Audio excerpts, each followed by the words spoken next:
voltar. Muito obrigada a todos vocês que estão voltando junto conosco, seus lindos. Muito obrigada, tá muito gostoso, gente. Tá muito bom. Isso aí, Amandinha. Vou começar a chamar de Amandinha também, todo mundo chama de Amandinha. Pode chamar, gente. Adoro. Eu sou assim. Frufruzenta. Tinha um colega de profissão que ele falava assim: não, mas esse negócio de falar em diminutivo, isso pode te... Ele preocupado, né? Era o Guilherme, ele falava assim: não, isso pode te diminuir, as pessoas podem olhar pra você assim, tipo, como se você não soubesse das coisas. Gente, mas eu sou assim. É muito difícil. Ai, vamos lá. É assim. Vamos lá, Amanda. O pessoal deve estar chegando ainda. Sim. Vamos lá na questão dos membros inferiores. Questão do algoritmo de extremidades. E aí? E se não for a coluna? Como proceder, né? Passa a bola para você nessa pergunta. Vamos lá. Eda está travando um pouquinho para mim. Não sei se está travando aí pro pessoal também, não. Mas ou se é só para mim. Tá, é só para mim. Vamos lá. Vou falando e se der qualquer coisa que vocês falam, se der qualquer interferência. Algoritmo de extremidades. E aí? Se não for coluna, como que eu devo seguir e como eu saber? A gente já falou bastante de como excluir, como saber se essa dor era originária da coluna, se ela não era. Então, acho que isso já ficou claro. Então, após esgotarmos todas as nossas cargas, todas as nossas alternativas, a gente vai para a extremidade. Então, a gente avalia. Sempre a referência, né? Uma coisa que eu amo na nossa forma de avaliar é que a gente não trabalha no escuro. Se tem um profissional que não trabalha no escuro, é quem trabalha com DT. Porque a gente tem certeza do que a gente está fazendo. Então, a gente sempre tem referências. Então, a referência é extremamente importante de você ter ela muito bem definida. Tanto a sua referência, quanto a referência do paciente. Por isso que é legal você entender o que ele espera, o que ele quer, que você vai mesclando ali, né? Das coisas. Tá. Extremidades. Tem a mesma subgrupagem, igual de coluna. Tem Amanda, só um minutinho. Outros, sem as... Tá travando a minha imagem. Deixa eu voltar. Deixa eu voltar. Melhorou? O Guilherme disse que melhorou. Tudo bem aí, pessoal? Tudo ok? Nos dê um feedback.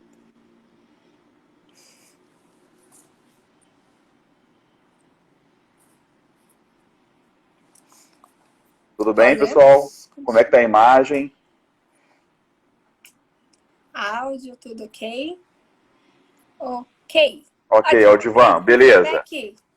Ótimo, fechou. Então vamos lá.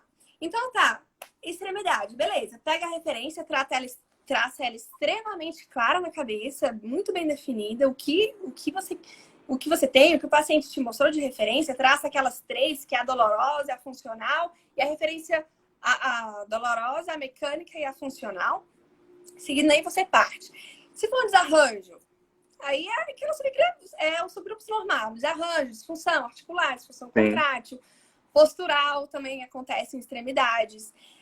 E toda outra questão do subgrupo outros. E eu acho que se vocês tiverem dúvida nisso, vocês perguntam, porque eu acho que é uma coisa mais prática. Então, eu vou dar uma passada para ir num ponto que eu acho extremamente importante eu frisar aqui de quesito de extremidades. O que é isso aqui? Vamos embora. Nada de passar, não. O que você puder falar, você pode falando. Ai, meu Deus! Então, vamos falar. Tá, coisa clássica. Desarranjo, gente. Vamos fazer uma revisão aqui. Coisa clássica de desarranjo. Ele muda. A estratégia que você dá para ele. E uma coisa muito legal, assim, de falar, eu aprendi isso na pancada. Eu espero que vocês não tenham aprendido na pancada. E se você tá aí ainda não pegando muitas extremidades, pode ser o momento de você nunca cometer esse erro que eu cometi na vida. Olha a mancada. Tô eu, né, lá com paciente de extremidade e nada mudava. E eu tinha certeza que era extremidade puríssima, assim, eu tinha excluído lombar, não tinha nada, era extremidade, era o pé. E aí levei, acho que tava fazendo dorse com esse paciente, alguma coisa, dorsiflexão. E aí, na cadeira, levei esse paciente pro Liberato. Não tava resolvendo, a gente adora quando vem, porque eu acho que a coisa que eu mais aprendo nos cursos é com o Liberato avaliando. E aí levei esse paciente, mas foi pra eu tomar na minha cara e nunca mais cometer o mesmo erro. Avaliou, tá. Resumo da ópera. Realmente era extremidade, realmente a preferência direcional era dorsiflexão, mas eu tava sendo muito agressiva com o coitado do pé do homem. Eu coloquei ele para fazer direto a dorse ele na cadeira. E aí parou. E depois a Liberato falou assim: quando você vai avaliar a coluna ali, investigar, você começa tacando pressão extra? Né? Assim, avaliar nas estratégias de força do paciente, né, que você usa. Aí eu parei, respirei. Ele falou, pois é, em extremidade também. Não sei que mania é essa que o povo tem de pular carga em extremidade. Então, Porque foi um tapa. foi o que eu falei lá no início, na primeira. A nossa vontade, a nossa ansiedade nos leva a querer já colocar a pressão, resolver o problema do paciente, achar logo o desarranjo. E resolver o problema do paciente em uma sessão, em minutos. Justo, e nós vimos na primeira série que não era assim. A primeira série de lives que não é dessa maneira. Tem pacientes que levam um pouco mais de tempo. Sim, e assim, nós respeitarmos, né? A gente não querer colocar, né? Como é que é aquele negócio de colocar o burro, como que é a carroça na frente dos bois? Então, assim, a gente respeitar. Ah, parece que vai aguentar muita carga. E daí? Vai do mínimo. Não teve resposta? Aumenta. Não teve resposta? Vai aumentando de forma gradativa. Porque assim, você vai enxergar. Porque às vezes você tá no caminho certo, mas você pensa que tá no errado, quer ir para outra direção, porque você errou na força. Então, extremidade tem muito isso. E extremidade é incrivelmente, extremamente mais sensível do que coluna. Enquanto coluna você pode pôr o paciente para fazer exercício de hora em hora, de 2 em 2 horas, em extremidade não. Em extremidade você passa ali 3, 4 repetições. E assim, a resposta é diferente. Ok que no esporte tem essa particularidade assim, diferente também. Foi uma coisa que o Rodrigo vai falar na live dele, né? Vou dar só uma palhinha Roberto. Roberto, desculpa, Roberto. Meu Deus. O Rodrigo é da próxima live, da próxima série. Confundi, gente, não podia confundir o Roberto. Ele tá um lindo. Mas tá. E assim, em extremidades, no começo eu penava pra caramba no esporte, porque os atletas, eles sofrem uma carga infinitamente maior do que o resto da humanidade. Então eu tinha essa dificuldade de ajustar a carga. E aí eu descobri, assim, com o tempo, que eles suportam mais carga em extremidade, sim. Que eu podia passar umas 4, 5 repetições tranquila pro atleta, no esporte que eles desenvolvem, que era assim que eu conseguia manter a redução. Então, a extremidade tem isso, né? E eu penso assim, eu falo que em extremidade, nós temos mais dificuldade, não sei vocês, mas pelo menos eu tive mais dificuldade, foi uma das coisas que eu quis conhecer mais o Mulligan também, assim, afundar, porque nós vemos pouca extremidade, né? Temos poucos casos, mas quando vocês, para quem trabalha com esporte, vê que começa a aparecer muito mais. E você vê que era só uma questão de experiência. E que tudo você vai ajustando na mesma linha de raciocínio, de identificar, de você conseguir peneirar, fazer um funil bonitinho e dá tudo certo. Tá, enfim. Então, em extremidades, nós temos aí a questão do desarranjo, que esse é o mais fácil de todo mundo identificar. Disfunção, ele é extremamente comum de acontecer. E é uma coisa que no começo eu também pecava muito, porque eu não largava o pé. Sabe no começo, quando a gente quer caçar desarranjo? É uma merda, né? É um saco, porque você acaba, assim, gastando 1, 2 atendimentos a mais para identificar o que o paciente tem. Então, extremidades é uma coisa que acontece muita disfunção, pelo menos no esporte, como eu tô mais no esporte, acontece muito essa questão de disfunção contrátil, muita disfunção articular. E ele é tratado com a mesma frequência de exercício que o desarranjo. Então, assim, ele é completamente proporcional ao que o paciente for fazendo de exercício. Então, uma coisa de disfunção contrátil que eu achei legal é isso, que eu posso fazer exercício assim como no desarranjo. E, enfim, seguindo o resumo, né? Se for uma disfunção articular ali, que vai levar mais tempo, mas toda a questão de educação, eu acho que nós somos educadores. A partir do momento que nós quisermos sair dessa posição como avaliadores, educadores, o negócio fica perigoso. Porque o caminho, a gente está no caminho certo, então vamos persistir nele. E outra coisa, vamos lá. Tem a postural, que é uma coisa muito fácil, que só vai doer quando faz a posição X, depois de um tempo mudou. E uma outra coisa que acontece em extremidades é o aprisionamento do nervo periférico, né? É uma coisa que não é tão comum, que a gente não vê tanto, acho que é válido a gente falar. Tem aquele processo também de doença de tecido mole, que está no subgrupo osso, mais comum também nos velhinhos, na alteração dos tecidos.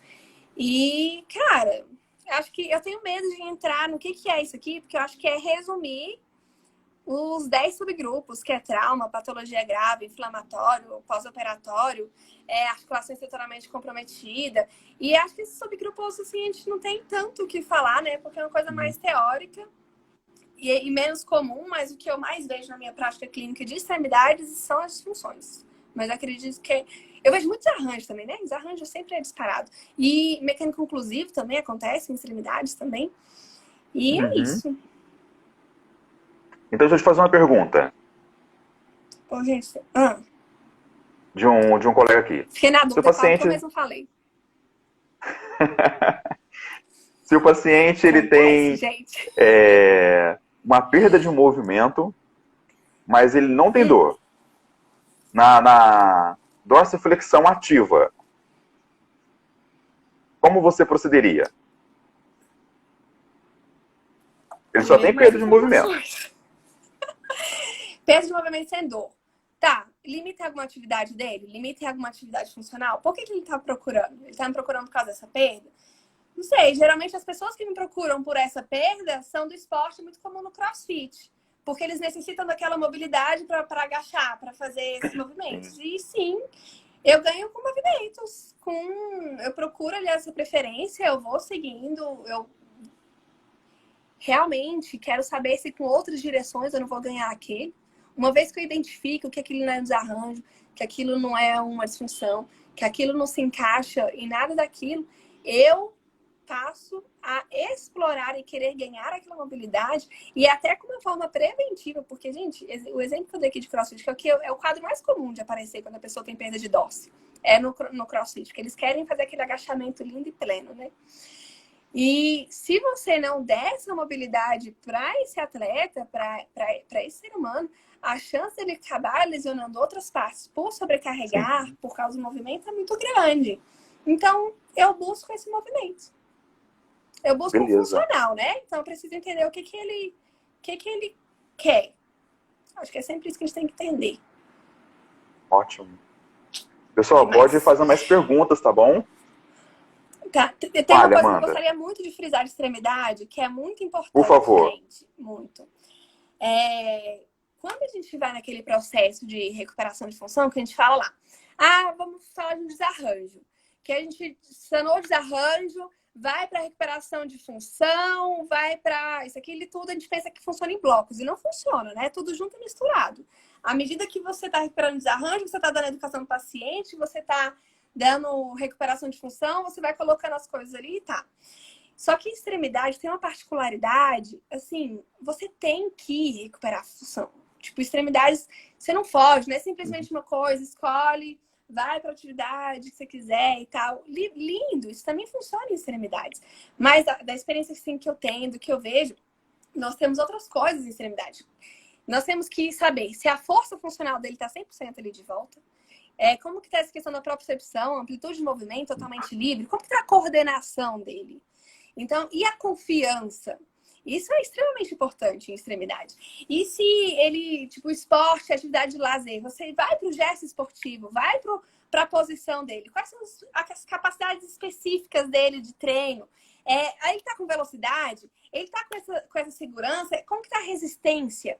Então, em extremidade, isso foi muito focado no último curso de extremidades, de que nós temos que recuperar tudo isso para ter uma baixa recidiva, para essa pessoa voltar. Então, tem essa particularidade que é diferente da coluna lombar. Certo? Certo. Certo. Compreenderam? Bem, como... Surgiu alguma pergunta aí ou a gente tá não, ainda não. Aqui, Éder? Pode tocar. A pergunta que eu tenho depois... Eu quero depois fazer uma pergunta, mas toca a bola antes de... Eu queria depois, se você pudesse pincelar ou entrar dentro da classificação de dor abaixo do joelho. Mas você pode tocar o seu barco. Ah, tá. Não, bora entrar. Era pra esse rumo aí que eu ia agora. Porque eu acho que, assim, de extremidades, é isso. A maioria é desarranjo. Acontece muito disfunção articular contrátil. Muito difícil ter um subgrupo outros, mas é mais comum ali em pacientes idosos, articulação estruturalmente comprometida, alguma alteração de tecidos moles. E a gente vai trabalhando, lembrando, né, que no subgrupo outros a gente usa tanto o produz não pior, né, mas também o que tem de evidência científica. Tudo que tem de evidência, isso é frisado, isso é em apostila, isso é em curso. Estudar, vamos ver o que está na ciência aí que pode ajudar e que vai ajudar esse meu paciente. E então, vamos entrar nessa questão de lombar, vamos fazer um resumo, tipo, em primeiro dia de aula de MDT? atualização dos cursos, assim, do MDT, sim, mas assim, dos cursos de atualização, que sempre vai e que pega uma pancada de gente, né? O tal do funil ali, quando o Liberato pergunta assim, o que pode ser dor abaixo do joelho? O povo fica assim, se olhando, pode ser isso e aquilo, tá, mas como diferenciar? Como nós sabermos se é desarranjo, se é aderência, se é sinais radiculares, se é estenose, se é outro, se é patologia grave? Então, pode ser uma pancada de coisas. Acho que é legal a gente dar uma resumida, porque dá uma refrescada na nossa mente também, para a gente saber identificar mais fácil e não ficar dando murro em ponta de faca quando o paciente senta na nossa frente. Parar de querer encaixar ele como desarranjo, vamos entender tudo o que Isso aí. acontece. Não é não? Então, vamos lá. Deixa eu usar minha cola. Amanda, antes de você entrar na sua cola, uma perguntinha do Silvio. Você já atendeu algum paciente com dor em dedos da mão ou do pé? E era da coluna? Sim, demais. Aí eu vou aumentar um pouquinho a pergunta do Silvio. Vou acrescentar algo a mais. Aí eu vou pensar em Dequervain, vou pensar em síndrome do túnel do carpo. Dedo gatilho, as coisas assim também. É o que chega pra gente com esse diagnóstico, tá? Mas não quer dizer que não, mecanicamente seja isso. Mas só para acrescentar, para aproveitar a pergunta do Silvio, o gancho dele. Já pegou esse tipo de paciente? Sim, é muito comum. E em questão também, assim, você falou de dedos que tem relação com coluna, mas pega também bastante de dedos por causa do esporte, das particularidades, né? Tipo, no FA, no flag, principalmente no flag, porque em contato com bola. Mas, com relação de coluna, eu vou até expor um caso recente, que eu peguei de paciente com dedo gatilho, com dor só no movimento, aquele dedo que travava. Quando a gente investigou, gente, por isso que é muito legal se montar o quebra-cabeça, né? A paciente, ela não tinha nada de cervical, ela não tinha dor, ela não tinha perda de movimento, nada. Era só dedo. Eu falei, não é possível. Tipo, geralmente esses dedos gatilhos a gente pega ali muito disfunção contrátil, né? Alguma coisa assim. E ela era uma coisa clássica, um desarranjo clássico posterior, retração com extensão. O dedo dela voltou ao normal ali no processo de avaliação. Então é muito comum isso também em extremidades. A gente sabe que é menos comum do que ombro, menos comum do que cotovelo, mas também acontece de chegar em dedos. Isso aí. E me veio à memória agora um caso de um paciente muito antigo. Só que não era nem de dedos, ele vinha mais pra punho, igual você tá falando de Dequervain, acho que foi por isso que me puxou aqui, uma gavetinha do cérebro abriu. Gente, eu tava sem conseguir resolver um paciente. E ele sentia dor no punho, indo pros dedos. E foi um outro caso que levei pro nosso mestre Liberato. E aí foi onde eu aprendi a explorar mais a torácica. Também em punho, também em mãos, assim, quando pega para dedo. Esse paciente eu tinha investigado, já tinha zerado a cervical dele, tinha ido para punho, não tinha tido resposta. A época eu ainda não... Foi bem no comecinho da formação, mas eu tava ali revirando ele de tudo. E você vê como legal ter estratégias, né? O Liberato colocou ele em prono mantido, prono em extensão torácica, assim, cotovelinho lá para frente. E com a mão sintomática na frente, para não dizer que teve alteração porque estava aqui no rosto, né? Então deixou ela neutro, assim, na maca. E ali, depois de uns minutos ali, ele teve mudança. E aí, gente, caracas. Então, às vezes, é só questão de carga de você acertar na carga que o paciente precisa. Por isso que não respondia, eu estava tendo uma postura, movimento repetido. Mas aí, nesses testes, eu aprendi que nesses testes diferenciais é muito legal nós usarmos o fator tempo. Então, sim, Deckervine, síndrome do carpo, das gatilhas, as coisas tudo também tem casos, muitos casos, por sinal, relacionados com coluna, e principalmente se eles derem aqueles sintomas de formigamento, dormência, aí a gente mata a charada na hora, que é coluna. Respondida? Ótimo, né? Ou não? Sim, acho que sim, né, Silvio? Tem outra perguntinha aqui, do seu amigo Roberto.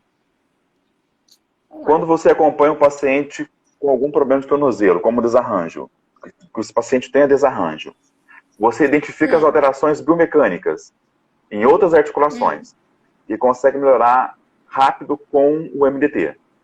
Desculpa, e consegue melhorar rápido com o MDT? Se sim, quais são essas alterações? Vamos lá. Sim, sempre que é extremidade, a gente não pode pegar apenas a referência de, tipo, pé. Ok, dá uma investigada em tudo ao redor, né? Dá uma investigada no joelho, dá uma investigada nos dedos, só que eu pelo menos, costumo iniciar investigando a referência que ele está me trazendo. E eu não faço tantas conexões com as extremidades ao redor, mas eu sei que na recuperação de função é extremamente importante você envolver as demais articulações. E desarranjos, eles, mesmo extremidades, exemplo, o pé, ele costuma ser extremamente rápido, né? Extremamente acelerada a recuperação dele. É aquele padrãozinho comum. Se tá num quadro agudo, dá até uns 15 dias ali, ele já tem a chance de 95% de não ter mais aquela dor. Então, se tem mais de um tempo, já vai para uns... Eu não estou muito clara agora desse estudo na cabeça, as classificações, mas é muito rápido. E sim, e eu exploro mais as outras articulações em recuperação de função, mais do que como investigativo. O investigativo eu vou se eu não obtenho sucesso com aquele membro. Entendeu? Interessante sua abordagem. Porque aí entra um pouquinho naquela questão dos modelos patoanatômicos, né, também. Sim. Porque, principalmente no esporte, isso é muito visto ainda. Tipo de joelho valgo, alterações ou do pé, ascendente, descendente. E assim, a gente não pode descartar de todo, mas eu acho que assim como em lombar, nós estamos vendo por um outro ponto de vista. Acredito que muito em breve, de extremidades, nós também seremos capazes de enxergar deste outro ponto de vista. E eu acho que assim, eu não sou muito fã de rótulos. Então, quanto mais fora da caixa pensarmos, quanto mais nós pensarmos no modelo de avaliação, de montar o sisteminha ali do paciente como um todo, mais fácil da gente recuperar e trazer aquele paciente ali de volta em tudo. Tá bom. Perfeito, né? Outra pergunta. Fascite plantar, com pé plano. Perguntas. Você investiga a coluna? Sim! Gente, eu sempre. Sempre, gente. Tem paciente que eu falo. Por isso que quando o paciente senta, eu tento fazer uma leitura, né? Eu tento me conectar com o que ele quer, com a vibe dele, porque às vezes ele vem cheio de bandeiras, cheio de crenças, de que é pé, é facete. Preciso de uma liberação. Gente, geralmente no esporte é muito isso, dá uma raiva, né? Eles chegam assim, quero uma liberação, porque tô com dor. Então, reconstruir isso na cabeça do paciente é muito difícil. E o caminho que eu achei mais fácil, que eu tô achando mais fácil de reconstruir isso, principalmente no esporte, é nem dando só o que eu acredito, dando um pouquinho do que ele quer, e gradativamente ele vai ver que aquilo que ele quer não faz mais sentido, que basta aquilo que eu dei para ele de estratégia que vai resolver. Então, sim, Fascite eu exploro, já tive casos lindos também, que aboliu dor do pé, que era de lombar. E, enfim, e vários outros casos que não, que eu precisei de estratégias, que era ali uma disfunção na fáscia, que eu precisei de estratégias para remodelar esse tecido e que é tudo lindo, tá tudo ótimo. É o que você tá falando, né? É tão difícil tirar isso da cabeça do paciente, que ele já vem com uma crença. Então, na primeira série, batemos em cima da crença, com a Cristiane, depois com a Michele, e terça-feira, de novo, batendo em cima da crença. Então, a outra maneira mais fácil é ver essas 3 lives. essas 3 lives nós salvamos. Para reconstruir Ou tá, as crenças, né? tá no IGTV ou tá no YouTube. Isso é uma outra maneira mais fácil que pode nos ajudar. Vamos lá. Outra Boa. pergunta do Esse nós... Guilherme. Vai. Qual é a sua taxa? Pera aí, a galera tá entrando e tá perguntando. Qual é a sua taxa de aderência quando frustra a expectativa do paciente? O começo, eu não peguei o começo da pergunta. Por favor. Peraí. Qual é a sua taxa de aderência quando frustra a expectativa do paciente? Então, boa pergunta. Adorei, na verdade. Foi exatamente por isso que eu mudei a minha estratégia de atendimento. Por quê? No início, gente, eu não sei vocês, mas eu saía, tipo assim, MDT ferro e fogo. Tá na cabeça. E eu queria socar na cabeça dos pacientes. Mas não é assim. Porque assim eu só perco e ele perde. Então, em vez de eu ajudar o paciente, eu posso estar piorando o caminho dele. Porque, assim, uma coisa que eu aprendi mais em cursos, assim, outros cursos de empreendedorismo e tudo, que eles falam, você dá o que a pessoa quer e o que ela precisa. Que se você der só o que ela precisa, ela Isso vai aí. procurar o que ela quer. Isso. Tipo assim, ela vai procurar em outro lugar, filho, entendeu? Então, assim, a não ser que seja, tipo, exemplo, um desarranjo clássico, que você consegue remodelar e consegue ter uma resposta maravilhosa no primeiro atendimento. Mas pega uma disfunção pra você ver que não vai ter a resposta no primeiro dia. Vai ver a aderência do paciente. Então, eu aprendi a dar um pouco de carinho pro paciente, somado com a ciência, com o que eu acredito. E gradativamente eu vou educando aquele paciente no caminho de que ele não necessita daquelas outras coisas. Então, esse caminho tem sido mais fácil, esse caminho tem sido melhor.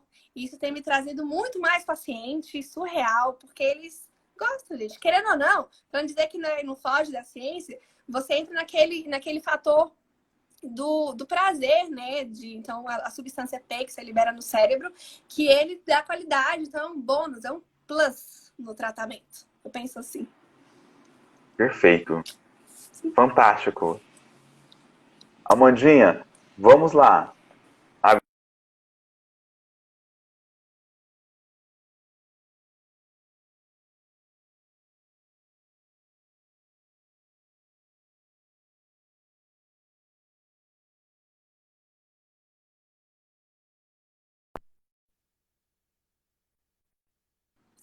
Foi a minha internet ou a dele? Não. Para mim, parece que você estava travada. Ah, tá. Para mim, você estava travada. Desculpa. Você pode repetir, por favor? Tá. Agora, eu quis dizer que agora nós podemos ir naquela pergunta anterior que eu fiz para você. Questão de a classificação de dor abaixo do joelho. Vamos lá. Então, aqui a pessoa tá falando que travou, mas voltou? Será que travou para quem? Para mim, a Amanda tá um pouquinho travadinha.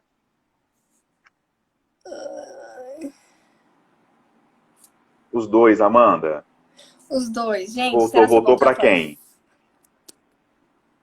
Os dois. Éder. Eu travado. Tá bom? Aê, voltou. Beleza. Bora, manda brasa. Vamos lá, Amanda. Lindos. Obrigada pela participação. Gente, tá uma delícia. Tô adorando. Galerinhas do bem. Ótimo. Voltou tudo, bora. Vamos lá. Eu vi umas perguntas. A questão da classificação abaixo do joelho. Sim. Gente, aqui, então, é um resumão. Tá bom? Bora fazer aqui um resumão, bora rever. Vamos lembrar que, assim, desarranjo é uma coisa mais fácil do universo, a gente já sabe o que é isso. Então, é legal nós sabermos das outras coisas. Então, pensa aí rápido na sua cabeça. Quais são quem quiser também participar, quem quiser escrever aí, interagir. Quais são as classificações, enfim, de dor abaixo do joelho? Pensando em lombar, tá? Quais são ai, meu Deus, como que é, gente? Esqueci. Eu tô com subgrupos na cabeça, mas não é subgrupos. Diagnóstico, enfim. Ó, por exemplo, nós temos arranjo, aderência de raiz nervosa, os sinais articulares, eles vão abaixo do joelho, a estenose, mecânico oclusivo, e patologia grave. Eu acho que são esses, né? Acho que não faltou nenhum. Todos eles são dores abaixo do joelho. E aí, quando o ser humano senta na nossa frente, aí a gente vai colocar isso no funil, né? A gente começa funilando ali do diagrama. Mas para a gente conseguir fazer esse funil, nós precisamos saber quais são todas as especificações e como encaixar. Então, eu vou falando aqui com vocês, vou explicando, mas ao mesmo tempo eu vou dando uma espiada aqui. Então tá, desarranjo. Vamos lá, se quiserem respondendo para vocês aí, para a gente transformar uma coisa mais interativa e menos cansativa. Desarranjo tem o quê? Preferência direcional. Ele é obstrutivo ou não? Sim, né? Uma coisa que ele é uma classificação obstrutiva, é uma condição clínica causada por essa obstrução e que a preferência direcional, ela responde isso, ela muda, então a gente ganha tanto em redução da dor quanto em amplitude de movimento. E em questão de ser constante e intermitente, ele pode ser o quê? Pode ser os dois. Pode ser constante e intermitente. Isso, ele tem variação, essa variabilidade, uma coisa clássica que a gente encontra nos arranjos. Obrigada pela participação. E é isso, né? Assim, é uma coisa que muda essa condição dele. Então, esse é o desarranjo, se a gente tá careca, saber, isso é uma coisa muito clássica. Agora vamos para aderência de raiz nervosa. A aderência de raiz nervosa, ela ocupa espaço ou não? Né? Ela não ocupa espaço. É uma coisa que ela não tem essa questão de ocupar espaço. E nós podemos ter em duas coisas. Ela falou perda de movimento, realmente ele entrava pro desarranjo. E na aderência de raiz nervosa, nós temos essa resposta, né?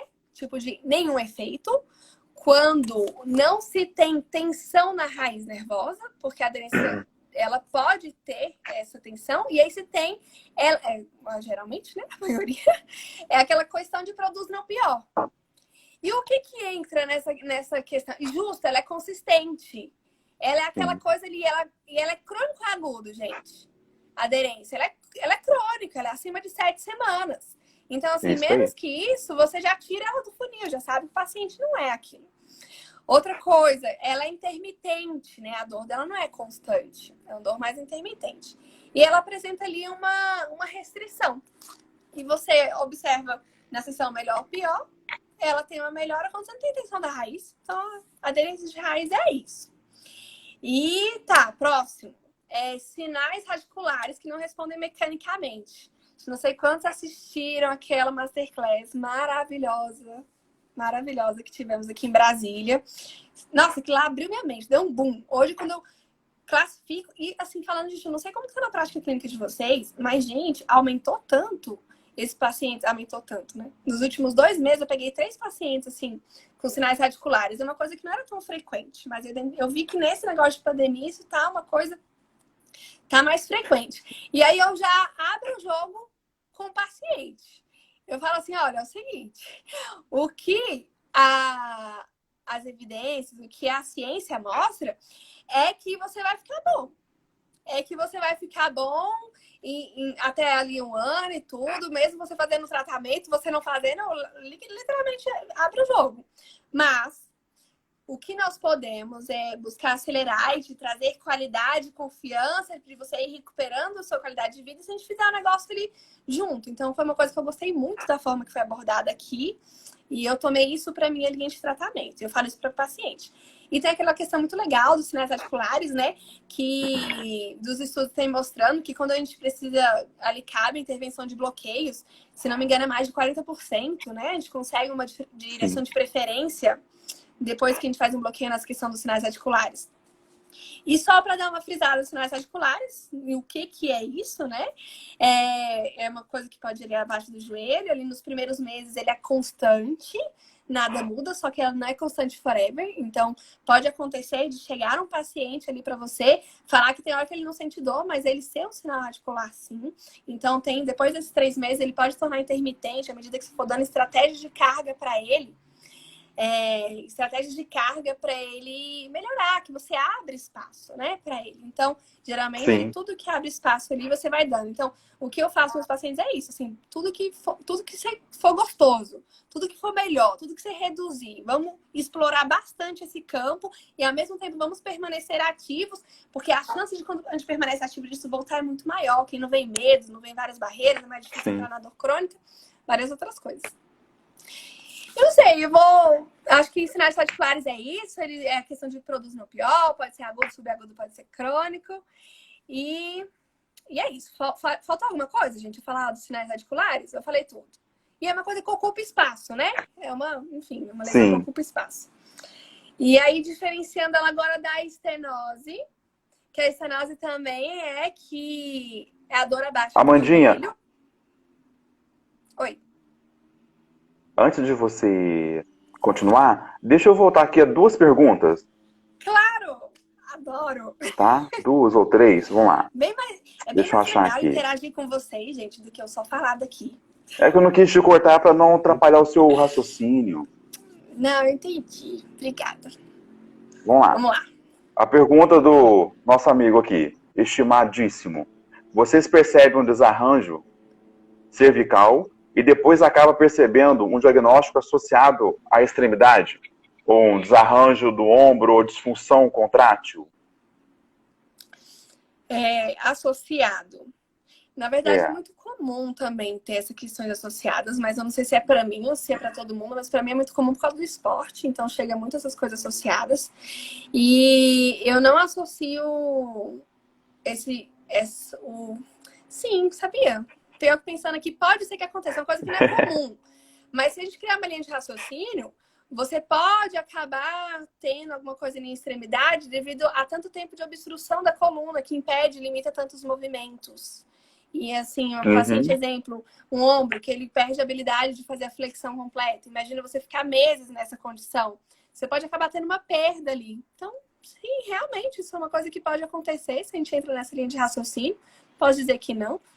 Mas o que eu mais vejo são sinais relacionados assim ao contrário. Tem relação, mas tipo ovo a galinha, não sei de onde começou, mas geralmente na história, a maioria das vezes, teve relação com a coluna.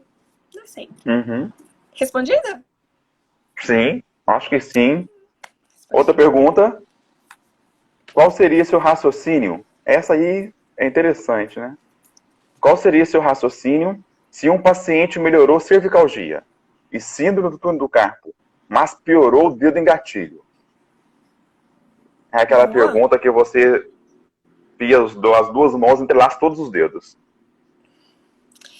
Cara, pra falar a verdade, quando você me falar a primeira... Boa pergunta. Não sei quem foi, mas boa. Mas a primeira coisa que me vem na cabeça... Luciane? Primeira coisa que me vem. Será que é um lateral relevante? Será que eu pensei que eu melhorei esse paciente na verdade não melhorei? Isso então, aí. assim, é a primeira coisa que me vem na cabeça, porque é aquela dor de mais extremidade, aquela dor mais distante. Por isso que é sempre legal você ter referência e você questionar para o paciente, tem dor em mais algum lugar? Porque às vezes ele tem uma outra dor lá não sei aonde que não te falou e que era uma relevante. Um lateral relevante. É a primeira coisa que vem na minha cabeça. Mas, será? Mais alguma coisa de resposta? Ou é isso aí, Éder? Não sei. Tá, então vamos tentar mais. Se não sei, ficou... Podemos para outra pergunta? Tá, pode. Mas assim, caso não seja, caso realmente não tenha nenhum componente, eu só vou pra mão. Se teve alteração lá, se eu piorei dedo gatilho, eu acredito que seria um lateral relevante. Eu não explorei direito ali. Ou pode ter mais de um componente. Pode ter cervical, torácico ou extremidades, um outro componente que eu tenho que explorar. E não quer dizer que ele piorou, quer dizer que fui eu que piorei, entendeu? Então, se eu tiver sempre as referências muito bem estabelecidas e claras, a linha de raciocínio muito bem traçada, não importa o que aconteça, a gente vai interpretando e vai auxiliando o paciente sempre. Isso. Sim. Próxima. Vamos lá. É comum você achar a sobreposição de um desarranjo? Exemplo, um na lombar e um simultâneo no joelho? Como você faz?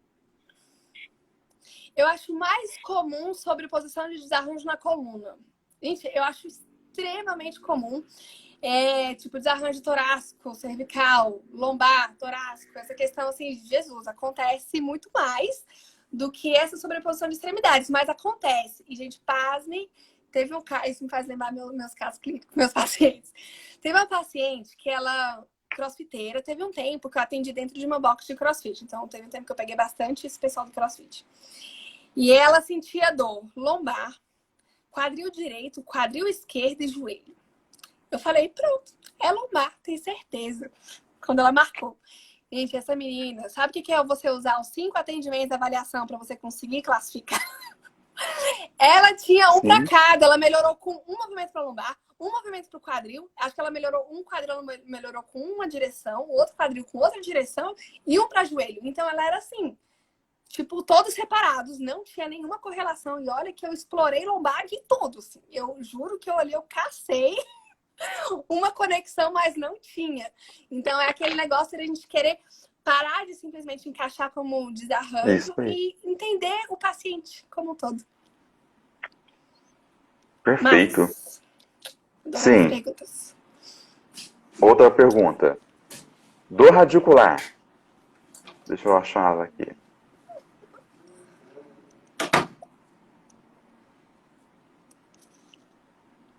Dor radicular por causa de osteófito. O MDT tem resposta? Gente, vamos lá. Eu não foco muito no modelo patoanatômico. Eu não costumo olhar em questão de ter osteófito, não tem. Eu realmente deixo um pouquinho de lado, porque eu falo assim, tanto exemplo. O paciente tem isso de chegar cheio de exame, já tem isso, aquilo. Pode ser que tenha relação, não tô falando que não pode ser um caso que não tenha, pode sim realmente ter uma relação. E aí, a resposta que eu dou para eles é até a resposta que eu vou dar aqui agora. Vamos fazer assim? Eu olho os exames, a gente olha em respeito ao ser humano que levou. Aí eu falo assim, vamos deixar isso aqui de lado um pouquinho, porque aí eu quero ver o seu corpo como um todo. E se eu ler isso aqui, ele pode me fazer ir para um caminho que não era aquele que você ia ficar bom rápido. Então, eu não costumo olhar por esse caminho. Eu avaliaria como se ele não tivesse osteófito, eu avaliaria como se não tivesse nada e buscaria chegar no diagnóstico. Isso. Até porque nós não estamos investigando a questão patoanatômica, né? Sim, é um modelo que eu acho que assim, até em extremidades ele tá caindo, ele vai cair cada vez mais. Não sei quando vocês conhecem a Naira, ela tava até na live ontem. Gente, eu amo essa mulher. Porque ela vai trazer tanta coisa legal, tipo igual a gente quebrou muitos modelos nossos de lombar, de coluna, ela tá com os estudos aí bem legais para ela tá tentando publicar, falando das extremidades, da baixa relação com os modelos patoanatômicos. E eu não tô falando aqui que nunca vai ter. Não, longe disso. Eu não sei. Eu só vou saber depois que eu avaliar. E pode ser que eu precise investigar, pode ser que eu precise mudar uma condição patoanatômica dela ali. Pode ser, mas isso só vai ser depois que eu tiver certeza que nada do que eu fiz com ela na investigação pura, como avaliadora, educadora, investigadora mesmo, eu não consegui. Aí eu vou para esse outro caminho. Perfeito. Tudo bem? Sim, tudo ótimo. Próxima. Adorando, gente. Próximo, adoro. Adoro responder perguntas. Acho que a interação fica mais gostosa. A próxima agora tem a ver que acho que mais ou menos dentro de um caso que você falou, que o Liberato fez. Que eu ia te perguntar também. Qual seria a sua prioridade quando o paciente chega se queixando de dor lombar, onde a preferência direcional é a extensão deitada repetida, mas um dos punhos incomoda quando realiza esse movimento? Boa. Então, assim, a minha prioridade é estabelecer uma conexão tão boa com o paciente que ele vai decidir. Porque, assim, é o que ele quer, ele que tá ali, ele que quer melhorar. Então, eu coloco para ele. Se só tem exemplo. Nós temos estratégias, né, para reduzir, temos várias alternativas de força, mas, exemplo, se, pelo que eu entendi, não responde com nada mais, só responde com extensão deitada. E aí eu mostro para esse paciente, falo, paciente, para você ficar bom nisso aqui, exemplo, isso eu tô excluindo tudo. Tô falando que eu já explorei tempo, que eu já explorei alternativas, que eu já explorei tudo. Aí eu falo assim, paciente, se você, pelo que você tá vendo, a gente explorou de tudo, você só vai ficar bom com esse movimento. Só que para fazer esse movimento, você tá sentindo dor no punho. O que você quer? E eu jogo a bola para ele. Se ele quiser investir ali, não é muito seguro, mas a decisão é dele. Porque se eu tomar essa decisão por ele, aí ferra. Eu tô tirando a autonomia do paciente, eu tô puxando a responsabilidade para mim, em vez de dar essa responsabilidade para ele. E geralmente quando a gente dá, a maioria dos casos, eles respondem, eles falam, não, então eu quero melhorar aqui meu punho para conseguir melhorar minha lombar, por mais que minha lombar esteja incomodando. Mas se o caminho é esse, vamos lá. Entendeu? Já aguentei X tempo, eles falam, já aguentei tanto tempo, vou aguentar mais um dia, 2 dias. Mais ou menos assim, mas a gente tenta intervir da melhor maneira. Espero ter respondido. Perfeito. Amanda, temos mais 15 minutos. Manda brava. Vamos lá, vamos voltar no seu pensamento. Você ia começar a falar sobre a estenose, eu te cortei. Sim. Em questão da... né? Vamos voltar para o nosso resumo, que eu adoro quando fazem resumo. Esse aqui foi um resuminho que eu anotei, que eu sigo ele como um padrão de vida. Gente, quando eu tava fazendo pra prova, né? Eu falando de outras coisas aqui, mas é um parênteses rápido. Eu fazia assim, eu colava na minha cama todos os subgrupos, tipo de tudo, de lombar, de extremidades, de tudo.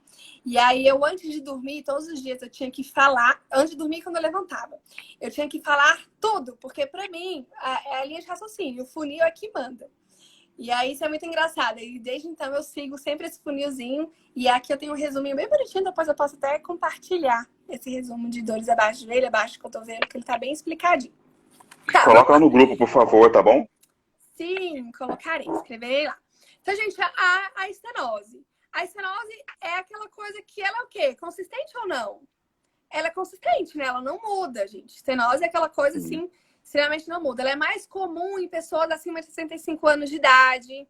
Tem aquela claudicação neurogênica, onde, sei lá, é assim, outra pergunta. Ocupa espaço ou não ocupa? É uma coisa que ocupa espaço ali na estenose. Então, assim, e a estenose, ela vem junto com a confirmação do exame de imagem, que a gente vê a redução do espaço local. Então, é uma coisa que nós contamos com o exame de imagem, assim, para esse diagnóstico. Outra coisa, ela tem essa classificação, e essa aqui eu vou precisar ler, que ela não tá tão gravada ainda. Questão de carga, testes diferenciais. Você aplica a carga ali no paciente, que você aumenta o espaço, ele dá o quê? Nenhum efeito.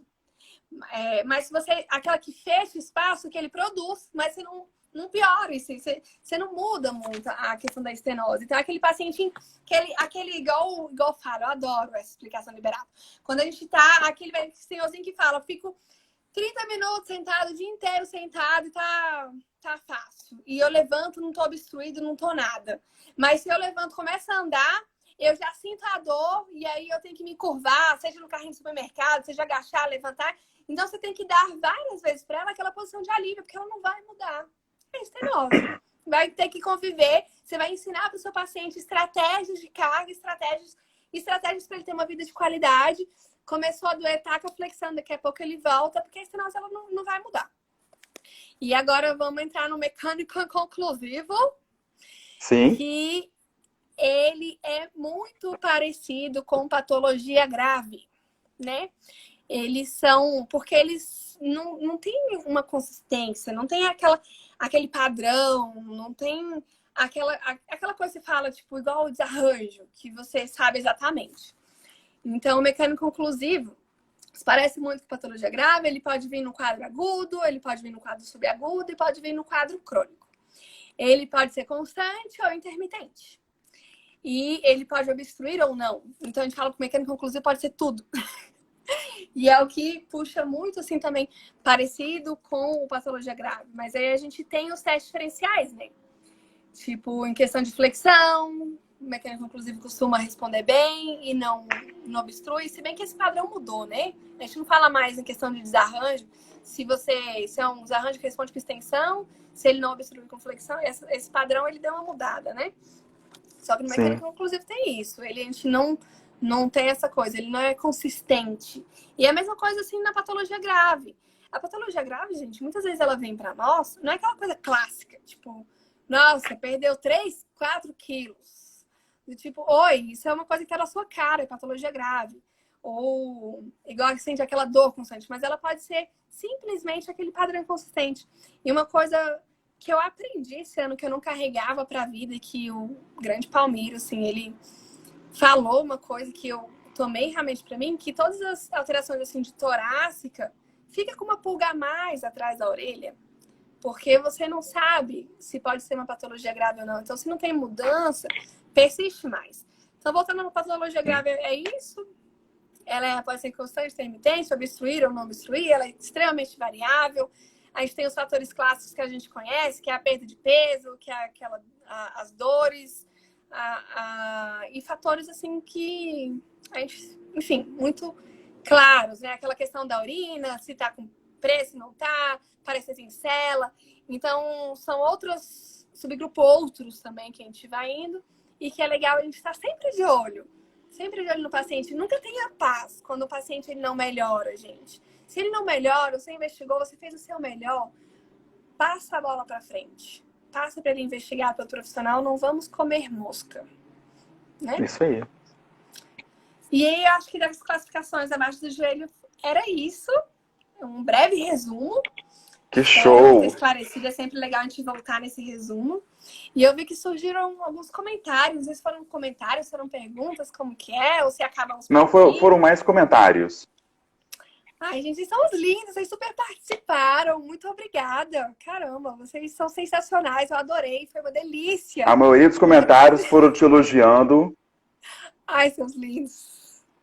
Ah, também não podemos esquecer. Liberato também te mandou um comentário elogiando muito o seu empenho. Ai, que lindo! Minha inspiração! Ai, fiquei emocionada. Provavelmente alguém deve ter printado a tela com o comentário dele. Não, Liberato é minha inspiração, assim, um dos profissionais, assim, ó, do topo que eu olho, acordo e falo, bora lá, segue firme aqui. Gente, uma coisa que a gente até falou numa coisa do Physiotalks, nos programas, cara, é extremamente motivador. Se Liberato, depois de não sei quantos anos, mudou de rumo e fez a revolução na fisioterapia, tipo, quem sou eu? Tipo, pra reclamar que tá tarde demais pra eu mudar de direção, ou enfim. Então, acho que nós nunca somos velhos. Não estou chamando de velho. Mas nós nunca temos ultrapassados de idade para prover saúde, para mudar a ciência, enfim, para fazer o melhor para a nossa vida e para os nossos seres humanos para a nossa vida.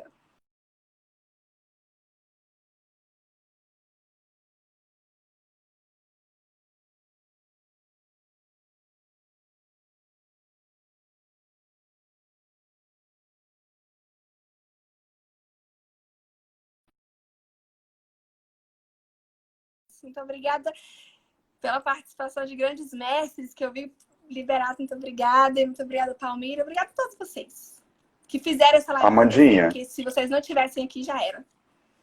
Amandinha. Oi. Disseram que nós dois travamos. Mas assim, terminamos com 4 minutos dentro do tempo. Antes do tempo. Quero te agradecer muito pela sua participação, por você ter dado o nosso convite. Que isso possa repercutir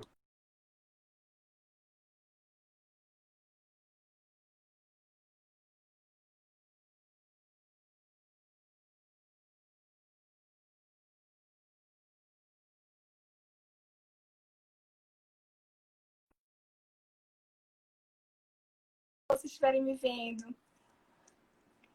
Ai, são Amanda? lindos. Muito obrigada. Amanda? Oi, tá travadíssimo pra mim. Ah, tá. Tá me ouvindo agora? Sim. Tá. Eu tô te agradecendo pelo você ter participado, ter aceitado o convite com a gente, tá bom? Ai, imenso prazer e parabéns. Que projeto, né, galera? Caramba. Que a sua energia contagia todo mundo. É porque vocês são maravilhosos, assim fica mais fácil, vocês participam. Gente, que delícia, foi uma delícia. E por mais... Galera, assim, muito obrigado pela participação de todos, tá? Amanhã temos mais. Amanhã vai ser o Marcel Galiano, daqui do Rio. Ele é um diplomado. O tema dele vai ser o MDT como sistema de classificação de condições musculoesqueléticas.